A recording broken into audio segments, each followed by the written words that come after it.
Hey there, so today I'm going to show you how to create a compound fracture, also known as an open fracture.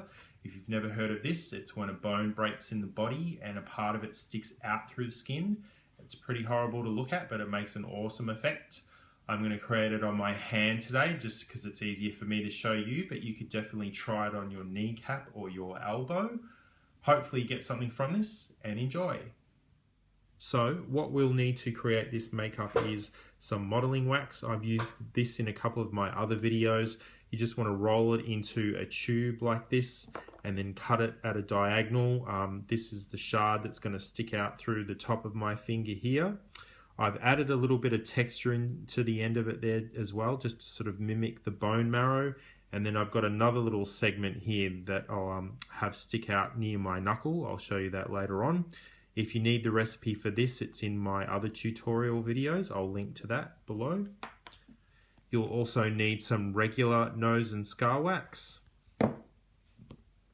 You'll need some adhesives. I'm going to use Pros-Aide today. If you don't have Pros-Aide, you can definitely just use spirit gum. You'll need a mixture of brushes just to apply the paint and the blood later on. You'll need a stipple sponge to help remove some of the shine from the nose and scar wax. You'll need a mixture of sculpting tools. These are just my regular go-to tools.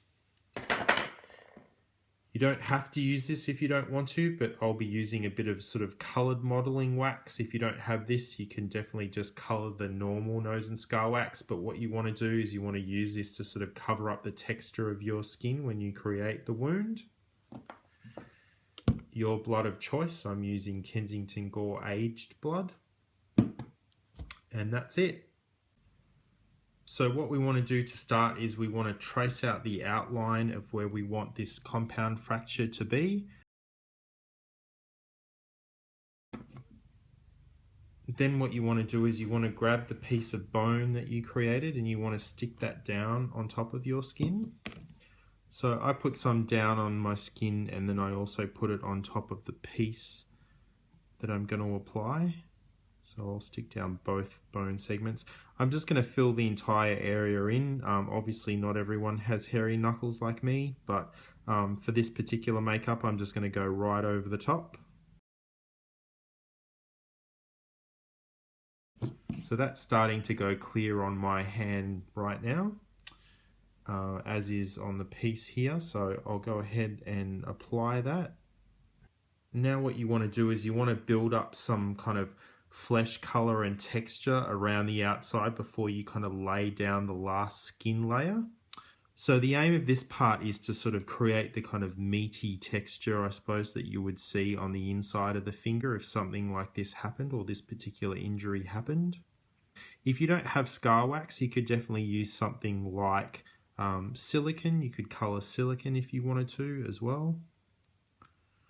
I'm going to put some up over the bone as well. So what I'm basically doing here is I'm just rolling kind of little balls of it or little worms, and then I'm kind of like smearing them out onto my skin on top of the glue so they sort of hold in place.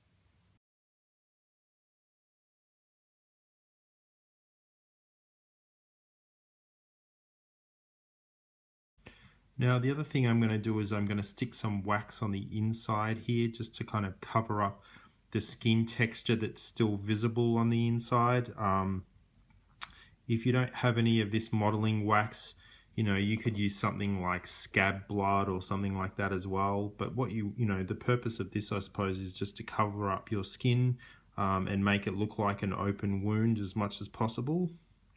So the last step now is just to put another layer of Pros-Aide or spirit gum down and then create the kind of skin layer on top. And what you want to do next is you want to get some nose and scar wax and you want to roll out some worms. So once you've rolled out the worms, you want to kind of like make them follow that original pencil line that you drew on your finger before.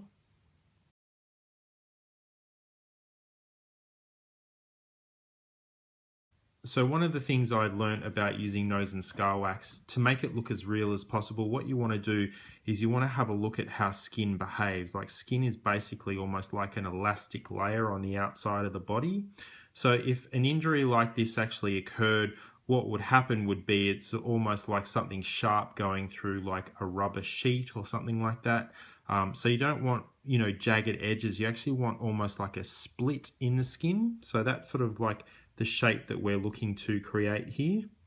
So what I want to also try and do is I don't want to cover up my knuckles too much. To add to the realism, what you want to try and do is leave as much of the sort of line textures and things like that in your hand as possible. So what I'm doing now is I'm just going to go back in and I'm going to clean up the edges of the skin. So I've now cleaned up those edges. I'm just going to go back in with a stipple sponge and I'm going to remove some of the shine from that wax. Like we want to create a little bit of a texture to be able to apply some skin illustrator to it. And what I'm going to do now is I'm going to go back in and just paint the inside of the wound, and I'm also going to paint in the kind of marrow on the inside of the bone.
So I'm pretty happy with that colouring now.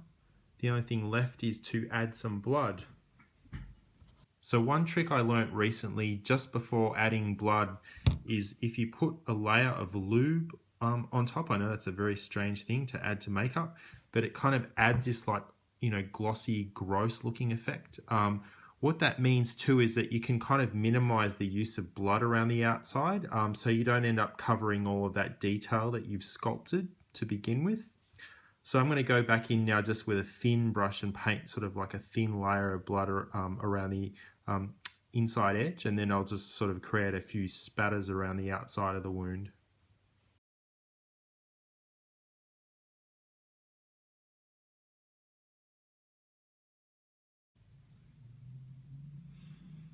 So now I'm just going to go back in and clean up that blood a little bit with a tissue.